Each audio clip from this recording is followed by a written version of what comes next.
Borman je sve to organizovao. Pobegli su avionom, znači prvo tunelima nekim, pa onda u avion za Dansku, iz Danske u Španiju, iz Španije došao kod Franka. On inače sa Frankom bio naravno dobar, fašista, i napravili su tamo na Kanarima zajedno jednu veliku luku za podmornice i tu je on ušao u podmornicu i direktno je išao u Patagoniju sa svojim najbližim pratiocima, sa Evom Braun i tada jednom ćerkom. Tamo je stigao, tamo su ga dočekali oberučke mnogi i tamo je, dakle, od 1945. godine živio relativno mirno jer imao jako veliko obezbeđenje.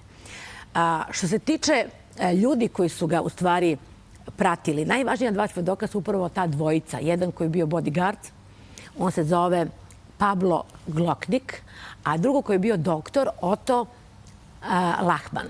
Znači, njih dvojica su u nekom trenutku posle njegove smrti, dugo vremena posle njegove smrti, progovorila. I ostavili su svedočanstva koje su zabeležena, znači i dakle audio, a i pismeno. I tu su pričali o njemu detalje.